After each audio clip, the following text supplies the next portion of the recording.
crying. There's no crying in baseball.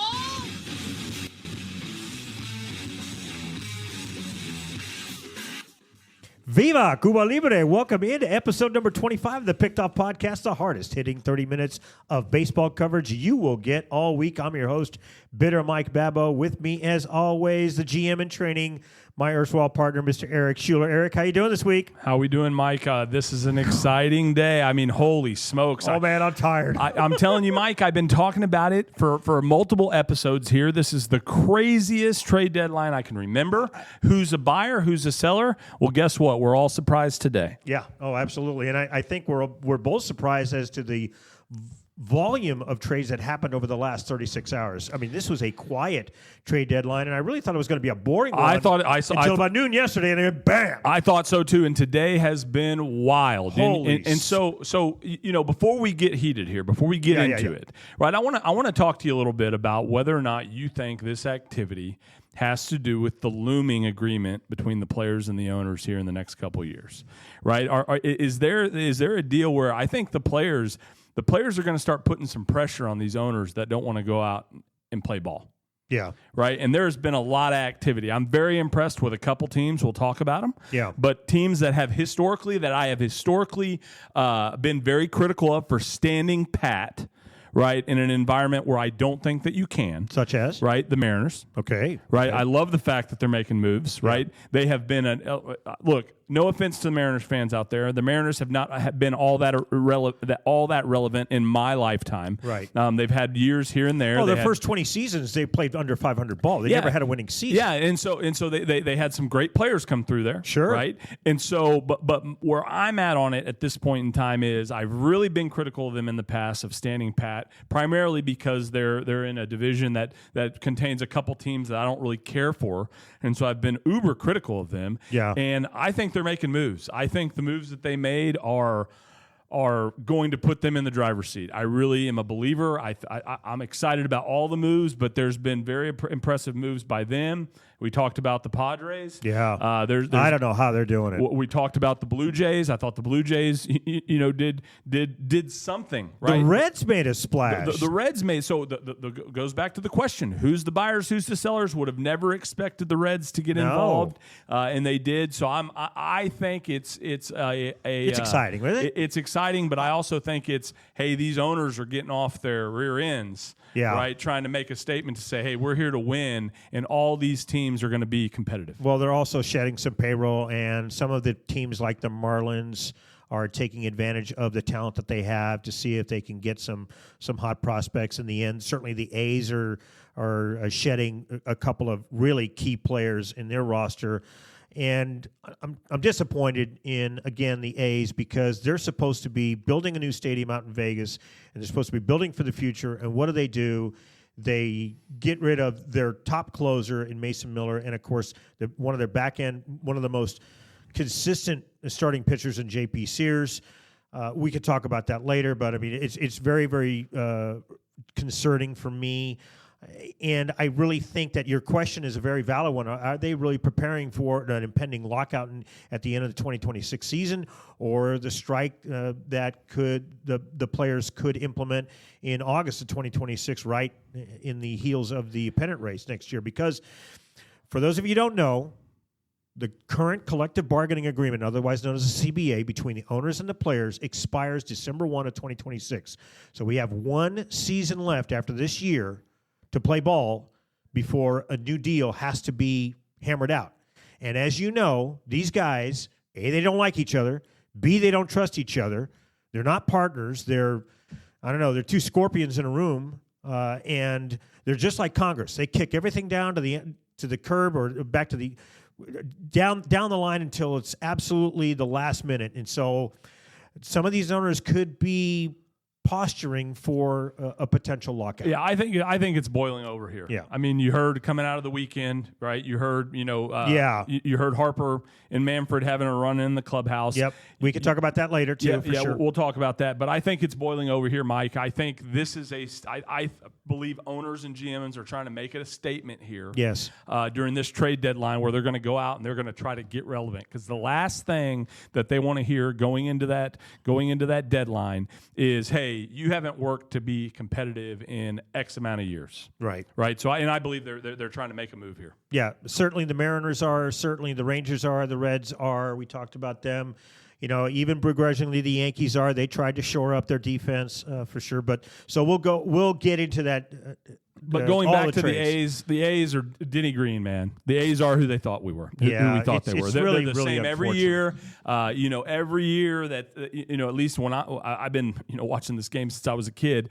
I always want the A's to be good. I want them to be relevant. I go back to the Billy Beane era. Listen, I grew up watching the A's. I grew up being an A's fan. With the swinging A's of the early '70s when they won 3 World Series. What kid doesn't follow a winner? And I took them to outperform this year. Yeah, right. And they end up being a large seller here. Yeah, very large. big time. And them and the Orioles are rebolstering their farm system. Let's go over some latest news and notes before we get into the bonanza that was this year's trade deadline, Aric.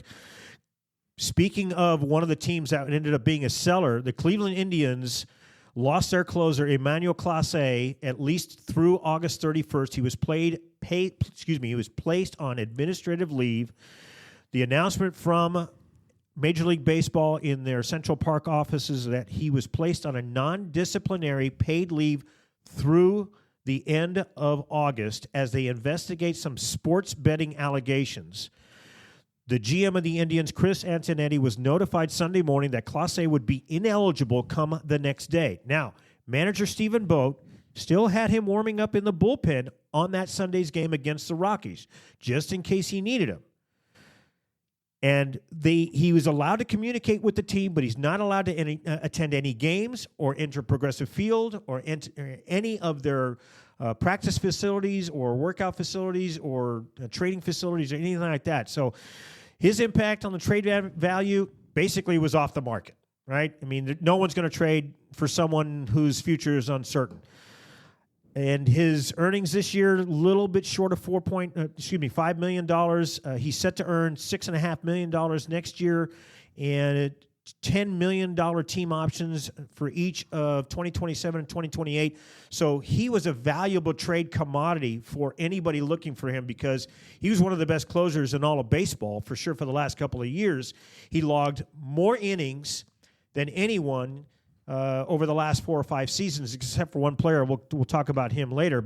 And they also are examining his connection to Luis Ortiz, another Cleveland pitcher who was put on that same administrative leave back on July 3rd because they were investigating some pitches that he made that were way off the plate in a couple of games that were like 4 weeks apart from each other. It's really weird how some of these organizations that MLB hires to examine, some of the spike in betting associated with maybe some strange goings on in games, and it's just amazing how much money and time they spend on this. So it's really a shame because the Indians, they were floundering a little bit. They were in second place. They were a game under 500. But then once this hit, they said, "That's it. We're pulling the ripcord." Yeah, and they did. And they sent players all around the league.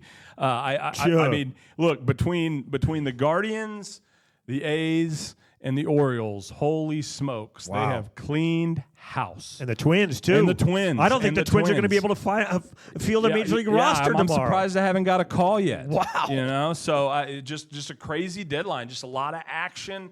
And like we've talked about in previous episodes, Mike, we're sitting here, we're talking about who's a seller, who's a buyer. I've been very surprised. I think there have been a number of teams in the hunt that I just would not have expected. Yeah.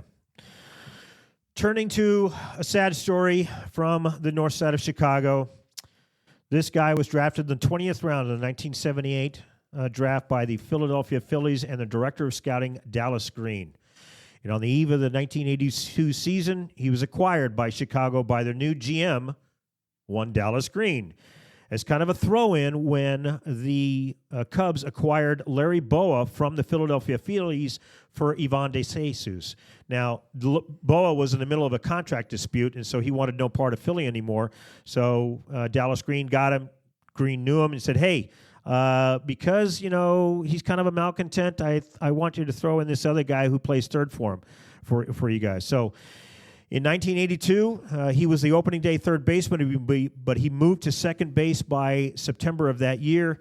And then by 1983, he collected his first of 9 consecutive Gold Gloves. In 1984, he appeared in his first of 10 consecutive All-Star games.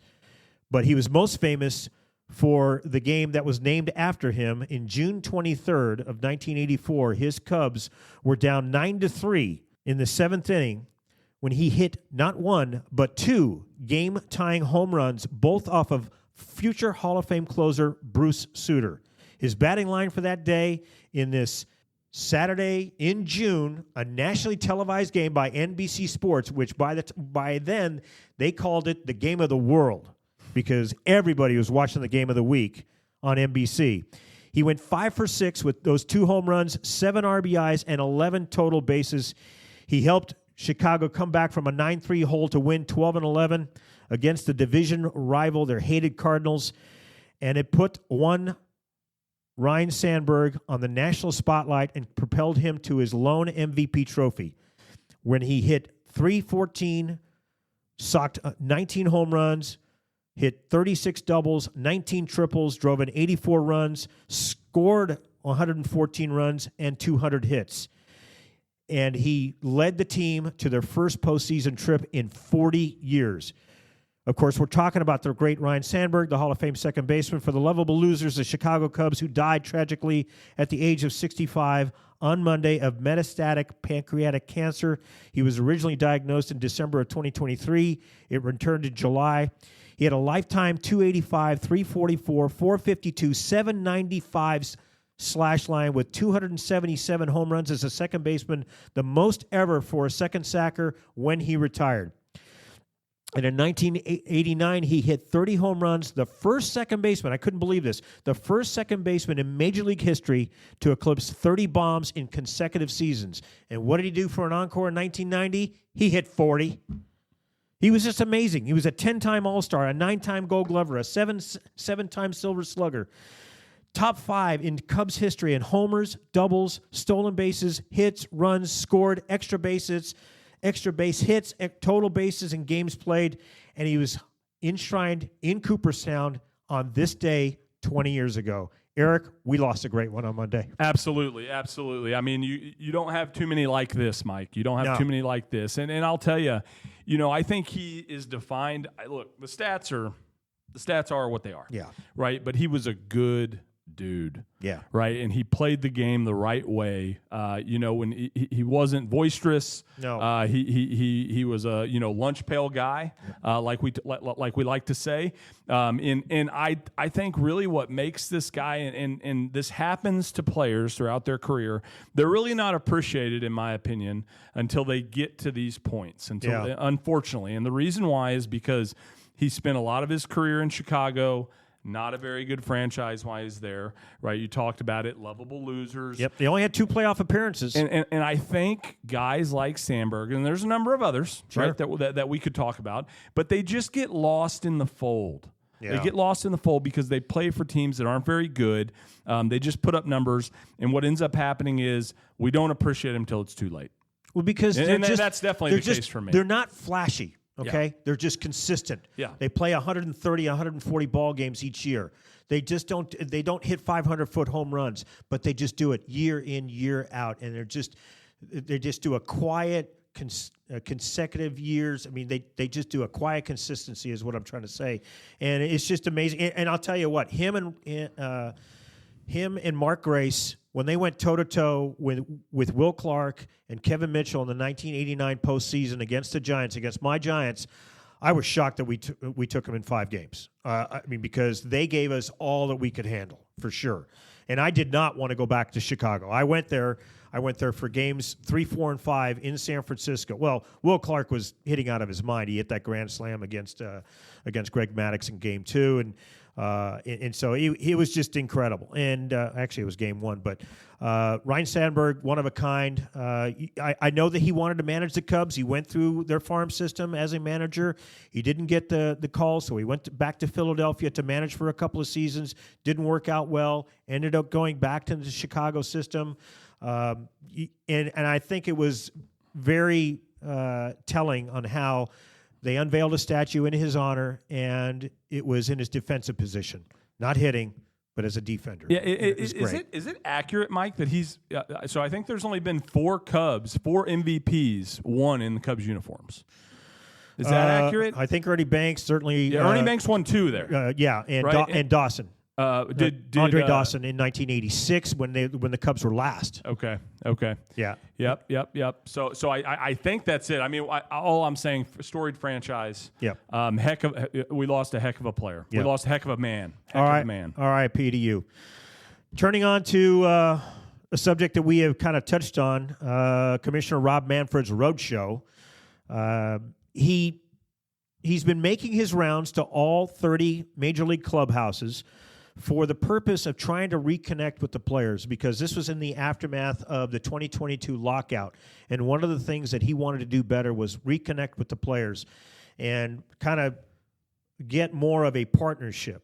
And kudos to him. And he's also really instituted a Commissioner's Ambassador Program, otherwise known as CAP, made up of high-profile former players that represent Major League Baseball in the league and community events and kind of serve as liaisons to current and future players.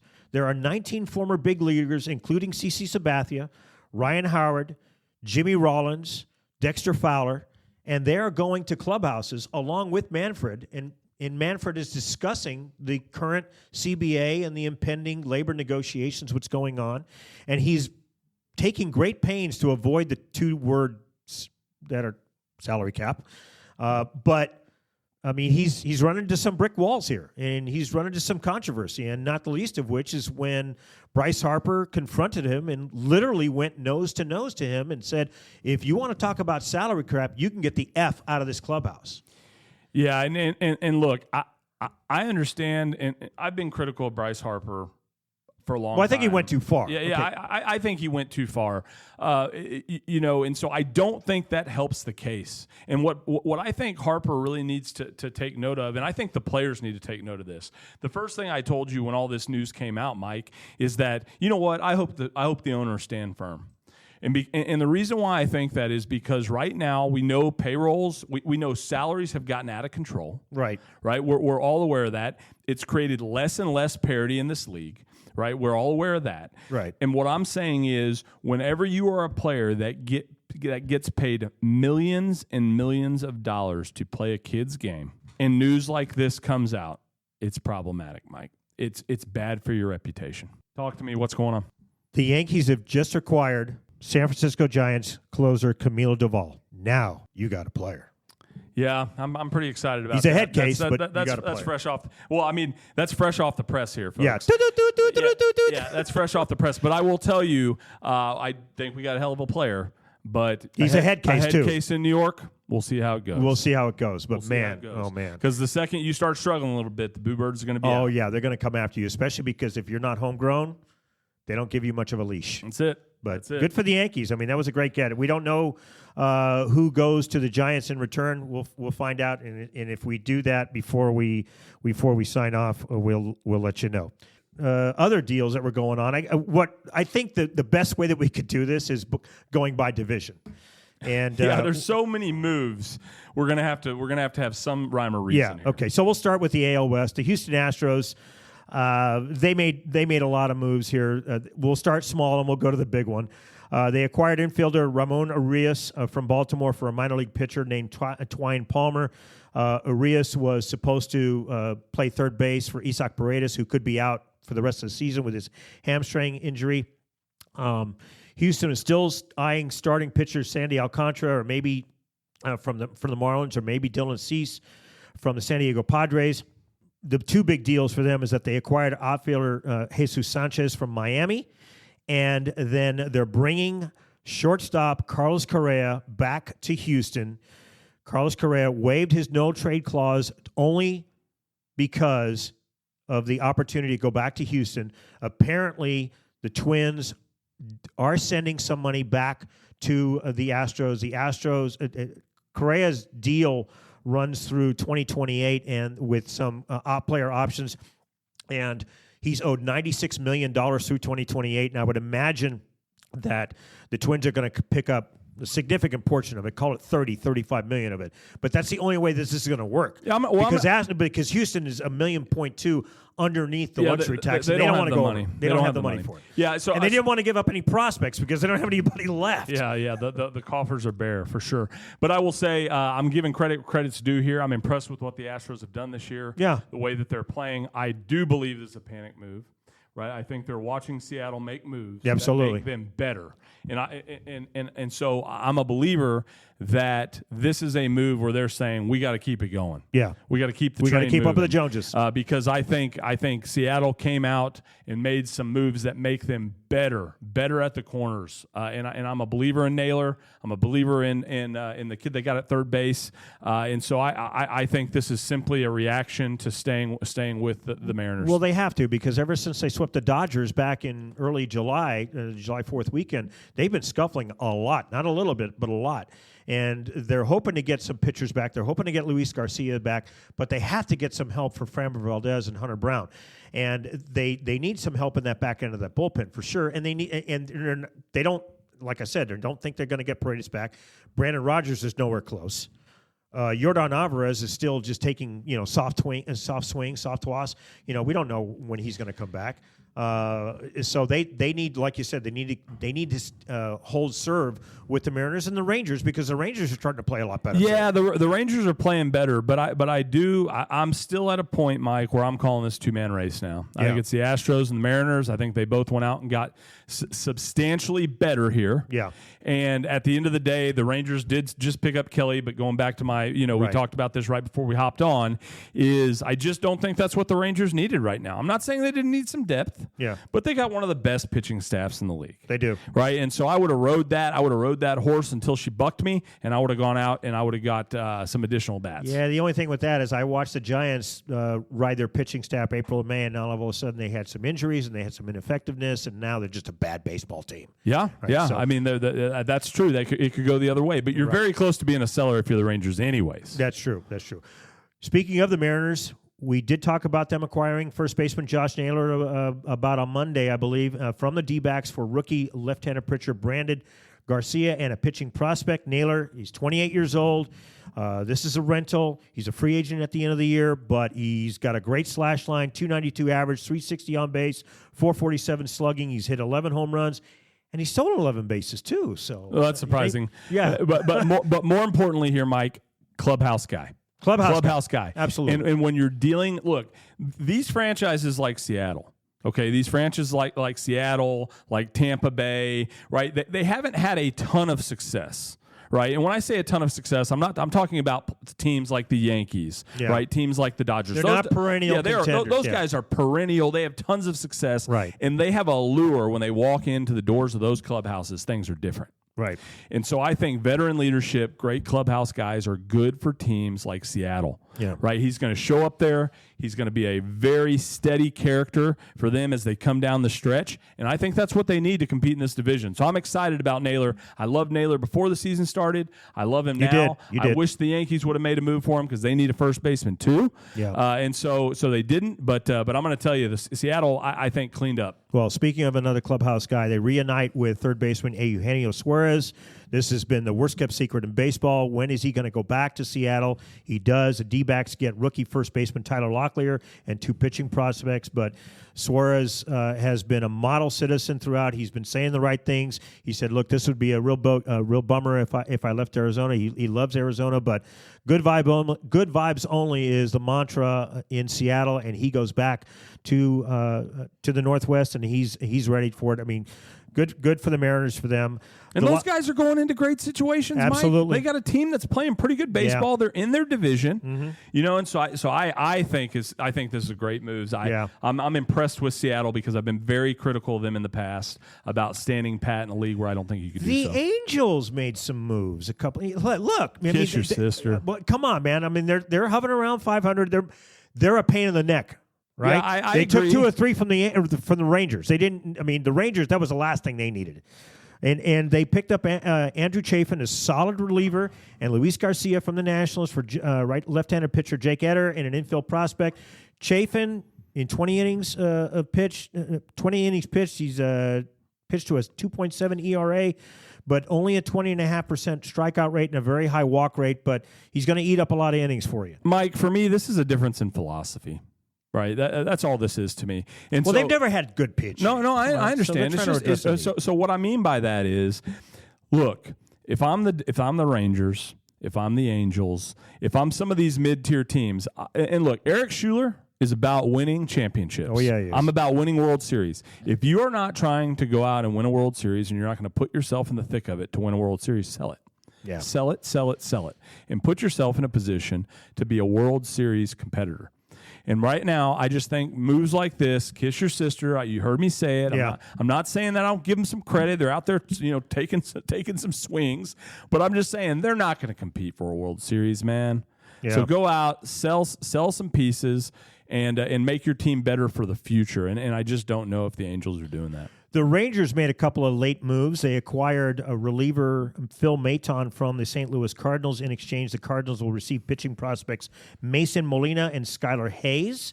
So that's a good move for them. Maton was the only free agent pickup that the Cardinals GM John Mozeliak did in the offseason. But they also bolstered their rotation by acquiring Merrill Kelly in exchange for Cole Drake and David Hegeman. They made that trade with the selling Arizona Diamondbacks. So they must think that Tyler Mahle is not going to be back anytime soon. No, that's what this screams, right? Yeah.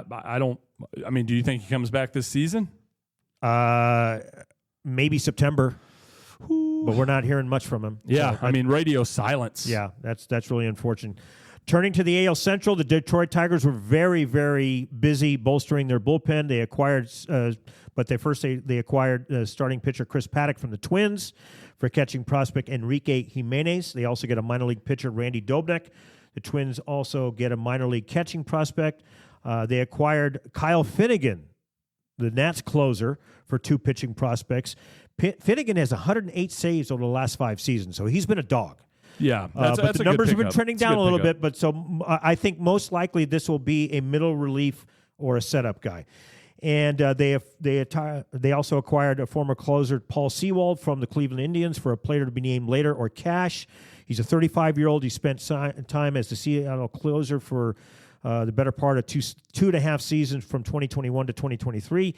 And then they acquired reliever Rafael Montero from the Atlanta Braves, sending minor league infielder Jim Jarvis back to the Braves. The Kansas City Royals, they went after some bench players. They acquired Randall Grichuk, the outfielder from the Diamondbacks, for Andrew Hoffman. They traded away their backup catcher, Freddie Vermeen, which was kind of surprising because he's been a very solid backup for them. And he's a good player. He's a good player. I mean, I think, going back to my point, Mike, I think when you trade players like that, it's just kind of like, what are you doing? Yeah. Like. And they got Aaron Frazier about a month ago, and I saw our friend Nick Medina, and we looked at each other and said, why? Yeah, that's... Why? So there's a lot of moves that I just don't understand, right? But you could be right. It could be payroll moves, right? Yeah, it could be things. It could be in the nuances of the things that I'm not really looking at. Yeah. Right? They're looking at things that I'm not looking at. Yeah. Well, that's why they get paid what they get paid. Correct. Why we do Correct. what we do, right?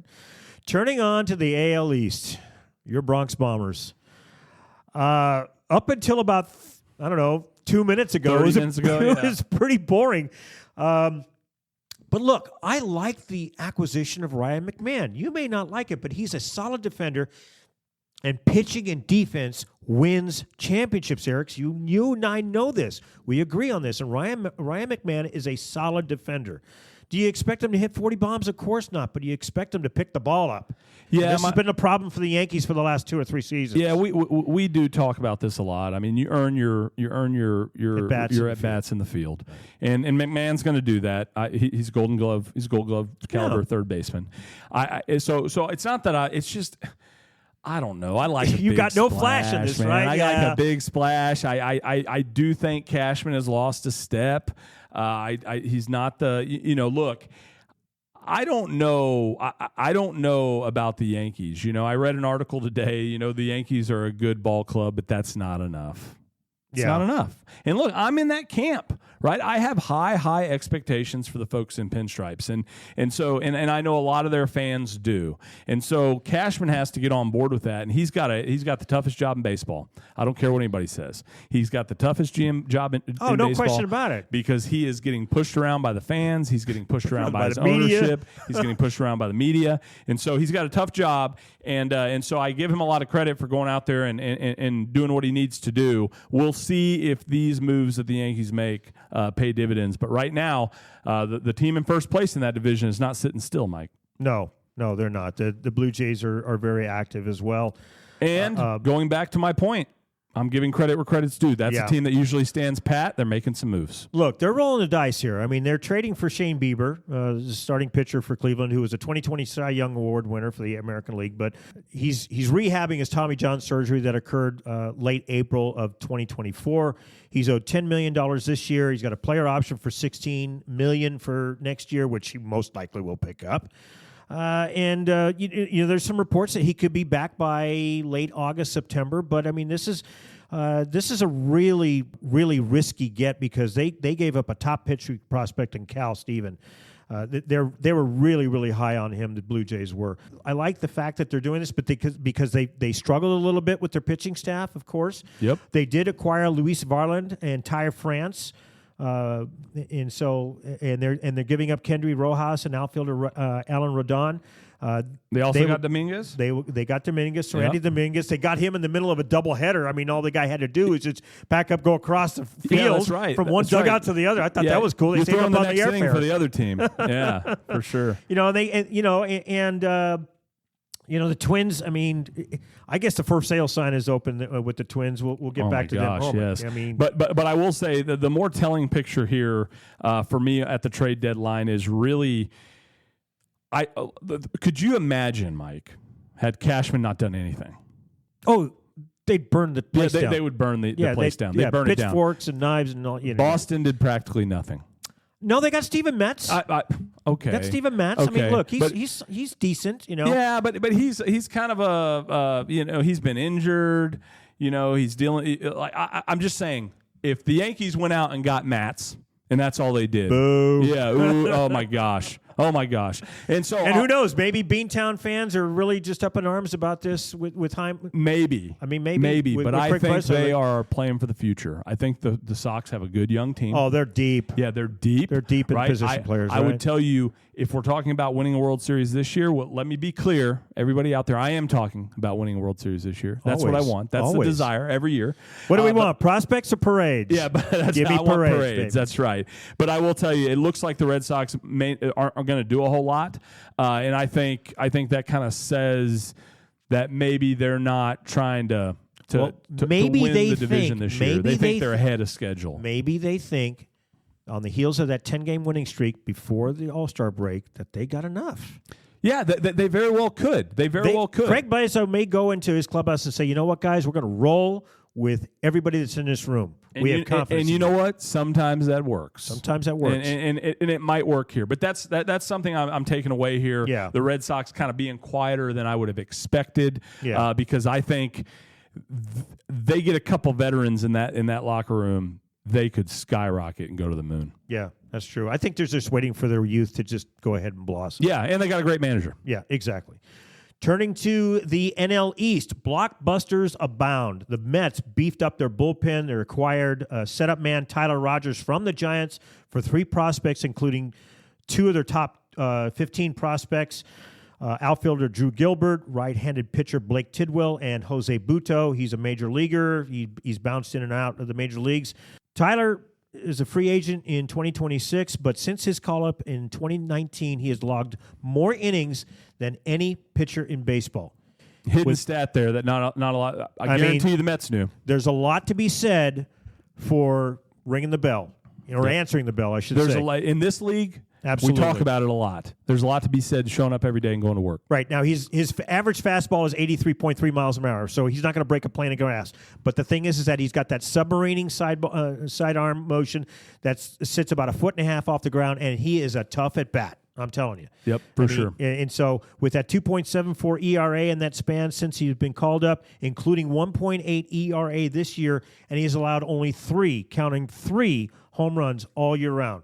He pitches to soft contact. I've been watching this kid ever since he came up. He's an excellent, steady reliever. The Giants really gave up a lot here in their set. And look, I mean, Buster Posey was left with no options. Giants are sellers. Yeah, well, they have to be. They went 0-6 in their most recent homestand. And ever since the Rafael Devers trade, Eric, you and I know this, they have gone an MLB worst, 13-24. They went 0-23 with runners in scoring position against the Mets the last series. Yep, and that solidified it. It's just like, that's solidified. They're 9 games out now. Right. 9 games out, 6 games out of the third wild card. And even Matt Chapman said himself, you know what? We didn't do Buster any favors. We made the decision for him. We suck. Yep, that's right. That's right. And you know what? All I'm saying is give Posey some credit. He made the decision. He said, "This is it." Right. He pulled the plug and he was decisive. That's it. And he let Camilo Doval go. I wish that he had let he traded away Wilmer Flores and maybe Mike Yastrzemski because those guys are on expiring contracts. They're not doing anything for you right now. That's right. I mean, so anyway, back to the Mets. They also acquired closer Ryan Helsley from the St. Louis Cardinals for an infield prospect, Jesus Baez, and 2 minor league pitchers. Helsley has got a 99-mile-per-hour fastball, but it's been hit hard lately, so he's relying more on that slider. He's got a lot more success, and he's got a 26% strikeout rate and a 16% chase rate. They also acquired reliever Gregory Soto from the Orioles, and they were not done dealing with the Orioles, getting outfielder Cedric Mullins for 3 prospects. I love what the Mets did here. I think that they feel that they're good in a position player. I'm glad they did not trade Luis Angel Acuna, Ronald Acuna's younger brother, their second baseman, for some pitching prospect or some pitching help. They're really looking for Sean Manaea and Frankie Montas to get it going for them. I just think that they looked at what the Phillies did. Yeah, we'll talk about them. Yeah, they said, look, we got to match stride for stride here. Listen here, folks. I also think there's some mind games being played here. Oh, right. Yeah. And the reason why I like that, I really enjoy. Do you remember the days when the Yankees would go grab someone just to make sure that the Red Sox didn't? Yes. I want to go back to those times. I love that. But what I would also tell you is it sends a message to your existing players when you say we're running with you. Yeah. Right? When you don't go out and we trade trust those guys. you. Yeah. You're our guys. Yeah. You're our guys. We're not getting rid of you, man. You're the guys that got to go out there and be the stoppers. Right. And so I appreciate that about the Mets, the fact that they didn't go out and get that bullpen help. Yeah. And they're going to rely on those guys. So I think that's kind of a big deal. Yeah. Well, they got to go up against the Phillies, who didn't trade for quantity, but they traded for huge quality. They got a big fish. They acquired closer Johan Duran from the Twins for top catching prospect Eduardo Tait and a pitching prospect. Duran has a career 2.47 ERA and 74 saves in 83 save opportunities. That is a sick number. And a 63% ground ball rate. He's an elite closer. He was high priced, but very well worth it. I mean, the Phillies had to find someone for Jordan Romano, who's been an absolute disaster for them. This was their first, second, and third priority, and they did it. Yeah, and the important thing here is GMs go out and they have a list of saying, hey, we need to check these boxes. Yeah. They got the back end shored up. Yeah. They shored it up right here, and that's what they're looking to do. Yeah. That's what those GMs are doing. They're sitting on a board and saying, hey, we need to solidify these positions, and they locked this one up. Good on the Phillies. Yeah, they also got better defensively in the outfield, acquiring Harrison Bader from the Twins for 2 prospects. He's one of the best defenders in the game. Great speed. Defensive run saves. It's the 5th best since his debut several years ago.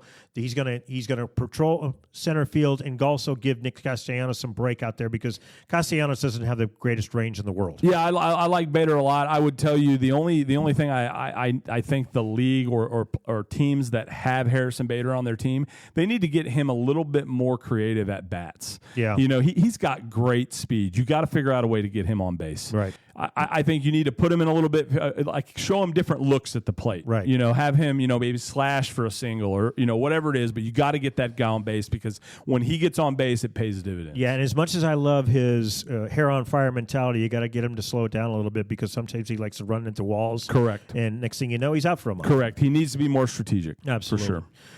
Turning to the NL Central, the Reds, the surprising Reds, we talked about them a little bit before. They get Brian Hayes from the Pirates. A lot of people are scratching their head over this deal, but I like it, Aric. I like this.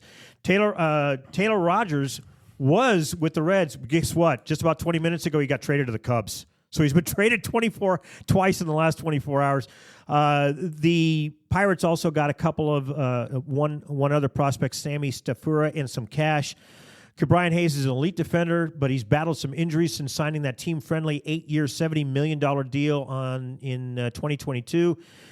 This year, he's been really struggling with a 236, 278, 290, 568 OPS slash line with only 2 home runs and 36 RBIs. Hopefully, with some players behind him like Ellie De La Cruz and Spencer Steer, he'll pick it up in the hitting. But, I mean, they got him for his defense. He's a great player. Charlie Hayes' nephew. I'm not sure if you knew that. I did not know that. Yep, no. Yep. Charlie Hayes' nephew. Watched Charlie Hayes play for the Giants and for the Rockies. They also acquired starting pitcher Zach Littell, former Giants from the Tampa Bay Rays. I like this deal. That move, yeah, for sure. And now they gave up a lot. They gave up their number 10 prospect, left-handed pitcher Adam Soroniski, and right-handed pitcher Brian Van Bell.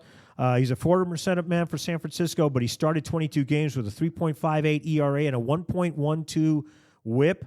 A 4-to-1 strikeout to walk ratio. Very, very nice. Mike, the Reds are competing here. Yeah. They're competing. Well, they've been hot. I mean, they're hot. Look, they're 3 games out of the wild card. They're 7 games out of first place in that division. And here's the thing. They're right there in the thick with teams that are really good. Yep. That think about the teams that are ahead of them in the wild card race. I think you got the Cubs, you got the Phillies, you got the Padres. All 3 of those teams are very good teams. Yeah. And Cincinnati is right on their heels. Yeah, they go out and make a few moves, they're a playoff team. Good for them. I mean, Cincinnati is a great baseball town, so they deserve it. Yep. Game's better when Cincinnati's good. The Cubs, who were leading the division until just about a week ago, they acquired relief pitcher Andrew Kittredge from the Orioles for the Dominican shortstop Wilfred De La Cruz. Kittredge has a 2.47 ERA over 182 innings between 2020 and 2024. They also acquired starting pitcher Michael Soroka from the Nationals for 2 prospects. Soroka's been dealing with a biceps issue. It's delayed his 2025 campaign, so his numbers don't look that great. He's got a 4.87 ERA, but he's got a 25% strikeout rate and only a 7% walk rate, so those are pretty solid numbers. I was a little bit surprised that the Brewers didn't really do much on the trade front, but I guess they feel that they can roll with. Well, listen, they got Andrew Vaughn, right? I mean, I wouldn't call that a trade, but they acquired him because the White Sox, I believe, DFA'd him, and he has been an absolute godsend. He drove in 6 runs a couple of days ago against the Cubs. I mean, he's been an absolute one-man wrecking crew. Look, somebody call the GM of the Brewers. I don't think this is good. No. I don't think it's good. My thing is the Cubs are going out there. And we talked about this, Mike. Yeah. You got 2 teams. Who's going to address the concerns in a more efficient way to win this division? Well, let me hit the refresh button on the MLB trade. Yeah. Right now, it's the Cubs. My deal is somebody call Matt Arnold, not the GM of the. Okay, call us a liar. What happened here? Right off the press, the Brewers are acquiring Shelby Miller and Jordan Montgomery. That is outstanding. From the Diamondbacks. Diamondbacks have a for sale sign. That's outstanding. That's awesome. Might as well put a sign on my face. I don't know what I'm talking about. My gosh. No, that's great. I mean, so now the question is, I'm going to go back to our discussion in the NL East, right? The Phillies and the Mets. Who solved the problem? Right? Who addressed their concerns larger? Who's going to win that division? Right? And that's the same way I have here. Between the Cubs and the Brewers, they have a tight race at the top. Who went out and addressed the issues to make them to pull away in that division with 70 games remaining? Well, I mean, you could flip a coin on that one because the Mets and the Phillies both have the same issue. They needed bullpen help, and I think they addressed them both. So we'll see what happens. I mean, I was just going to say, wait a minute, it's harder to play in New York. Well, maybe not because the Philly fans are pretty brutal too. Yeah. I mean, I don't think they have that to lean on, but I'm going to tell you the Phillies got them a gem. Yeah. Okay. To round out the trade that the Yankees did to acquire the San Francisco Giants closer Camilo Doval, they will send in exchange 4 minor leaguers: Jesus Rodriguez, Tristan Vierling, Parks Harbor, and Carlos De La Rosa. I don't know any of these guys. I've heard of Tristan Vierling. He's very highly regarded by the Yankees. And so, look, the Giants needed to do this. like we talked about, they were sellers. Duvall has got electric stuff. He's got a 97 mile per hour slider to go with a 102 mile per hour fastball. If his head is right, he's unstoppable. And he has been really, really good this year. He's going into a hostile environment. That's no question about it. They'll cheer him at first, but once he gives up a 3-run homer to the Red Sox, they're going to let him have It's it. a George Bush deal, man. That's right. Make sure you throw a strike. Make sure you throw it from the. Don't bounce it. That's right. Don't bounce it. Finally, to the NL West, the Dodgers acquired right-handed relief pitcher Brock Stewart from the Twins for a player to be named later. You know, what is it? I mean, I think the Twins. I don't think there's a team that they haven't traded with, right? Yeah, I mean, I'm telling you, between the Twins, the Diamondbacks, the Pirates, I'm waiting for a call. Yeah, exactly. You know? It's like, hey, Aric, who do you want? We need you to come play third base for us. So this is a minor deal, but the Dodgers are hoping that Blake Snell comes back. They're hoping Tyler Glasnow keeps doing what he's doing. They've got some of their position players back, of course, and so and look, they're still up on the division by 6 games. But I agree, but we'll talk about them in a minute. I mean, the D-backs, the Rockies, and the Giants. We talked about them. They're all sellers. Let's talk about those Padres. Let's save the best for last. Man, were they busy. I don't know how J.J. Preller does it. I mean, he's got to – and he didn't sell. I mean, he didn't trade away Dylan Cease. No, he didn't trade away Robert Suarez. He made some magic happen. Oh, my God. He made some magic happen. Did not give up a lot. No. I mean, really didn't. All right, let's rip it down. They acquired starting pitcher J.P. Sears and closer Mason Miller from the Athletics for a top prospect, shortstop Leo DeVries, and 3 pitchers. Miller makes the San Diego Pen the best in baseball. They have a 2.97 ERA. He had a tough May. Miller did. His ERA ballooned to 3.76, but he's got a 37% strikeout rate and only a 10% walk rate. He was drafted as a starter, and he could go back to the rotation if they stretch him out some bit. Stats are skewed. He plays for a bad team. He plays for but you know what? He's still playing against good teams. No. So I'm not saying his stats are inflated. Oh. I'm saying his stats are a little bit worse than I would expect because the A's aren't very good. Maybe his FIP is a lot better Correct. than that. But J.P. Sears is a solid guy in the back of the rotation. He came from the Yankees in the Frankie Montas trade a couple of years ago. He's the only one left on that trade. He's on pace to make every start this year for the 3rd year in a row, 32 starts. Good for him. DeVries was very expensive. He is a switch-hitting 18-year-old shortstop with power. He's doing well in high A, hitting .245 with a .357 on-base percentage and a .410 slugging percentage. For an 18-year-old, that's pretty darn solid, Aric. I mean, I wish my team would have traded for him. Yeah, no kidding. They also acquired backup catcher Freddie Fermin from the Kansas City Royals. I like this move because he can provide a little bit of pop. The Padres have been very, very weak in the catcher position, at least on the offensive side of it. They got the Royals got 2 right-handed pitchers, Ryan Berger and Stephen Kolek. They also traded for outfielder Ryan Hearn and Ramon Liniano. They got them from the Orioles, sending prospects back to them.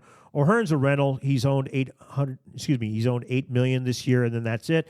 Loriano has $4 million left on this year and a $6.5 million club option for next. But they didn't have to part with Dylan Cease. They didn't have to part with their closer Suarez. They didn't have to part with any of their big prospects. They didn't give up anything. Other DeVries. DeVries is a big get. I mean, really. But but I mean, nothing but a prospect. Right. And so it's not like you're losing anything this year. And these guys are looking to make a run this year. Yeah. And so I these guys cleaned up. I love it. I mean, because, they're going up against the gorilla. Somebody the take Dodgers. them out. Please. Let's do it. Oh, man. So, Aric, what final thoughts on today's trade, this year's trade deadline? Are you tired?